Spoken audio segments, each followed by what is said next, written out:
Alrighty, this is my submission for the Chapter 3 analysis and summary of Black is the Body by Emily Bernard.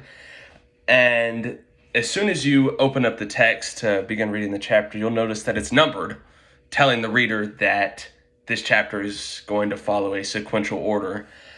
Following that, you begin to read, and Emily Bernard throws you straight into conflict. She details a experience that she had with her husband, and both of her parents on a road trip together when their car broke down.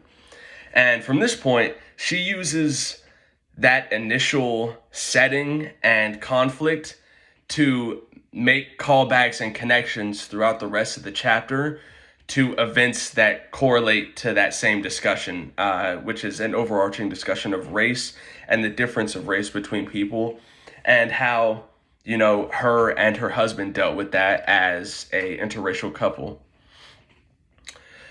Secondly, Bernard details experiences that her parents faced with racism and how that would come to affect the way she was raised and the habits she would then carry as an adult. One quote I found, she pulls from her father, and he discusses his preferred gas stations because those are the safest places for their family to stop while traveling. And she tells this story. She tells a couple stories. One about Thomas Jefferson, which is a distant relative of hers, and a TV show, the character John Boy, which was like her first crush or her ideal white boy, as she says in the show, or in the book, sorry, from the show. And at the end of the chapter, or towards the very end, she calls back both of those to compare that to her husband John, and I thought that was like amazing. The quote goes, "Unlike my television John, my real life John was not exiled by his kin when he chose to marry a black woman, and unlike my white forefather Meeks, which is Thomas Jefferson in this case, that was his surname, John has not felt compelled to renounce his whiteness." I think that bringing that in, gives a reason that she told that story.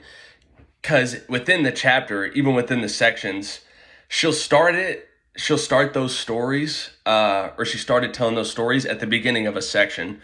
So it didn't detract from the overall structure of the chapter because you as the reader already understand that it's sectioned off. So whenever there's a topic change, the sections it doesn't feel broken because it's already broken.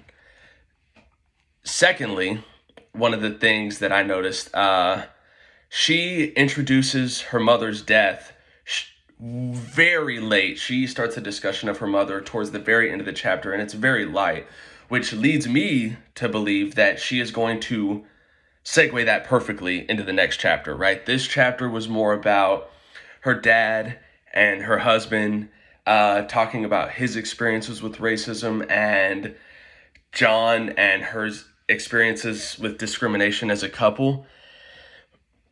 Going back or continuing on my discussion of the structure of the chapter, after reading, it led me to believe that the story is told in media res, as well as using some of Lebov's elements of storytelling.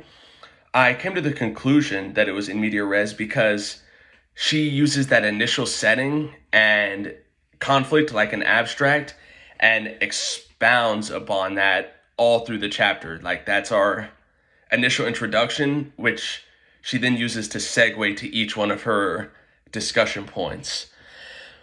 And as for an evaluation, this happens throughout the whole chapter. Bernard will look at a quote, she'll pull a quote from something, whether it be something that her friend said or a quote from a television show, and then compares that to her own experience, which we as all people do. That's how we make sense of the world around us. One quote, additionally, within the connection, I found a connection between crying in H Mart and this chapter.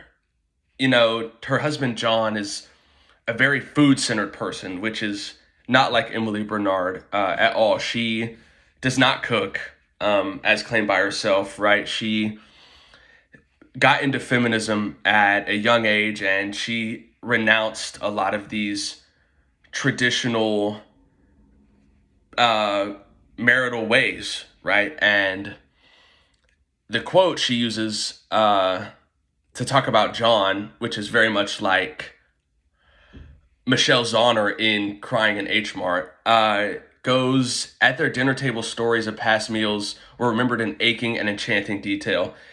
And it just reinforces the idea of the importance of food and how it's carried across cultures. A couple of quotes that I didn't previously mention that I thought were really interesting was when she was talking about the strength that John's whiteness has. The masculinity and whiteness, she imagines these qualities as shielding her and her family from harm. And I personally really like this quote because it highlights the systemic power that white people still have and maintain in the United States, as well as the dangers of being black in the modern day South. Because, I mean, the book was written in 19, she tells the story of her stabbing happening in 94, I believe. And at this point, her and John had already been together when she talks about the road trip happening. Another quote I really liked that I thought was clever because it's takes some inference, but like a very basic level.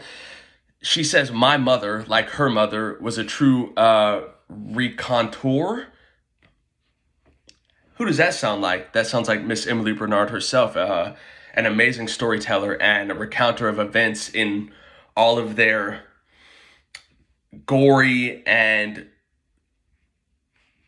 in excruciating detail, right?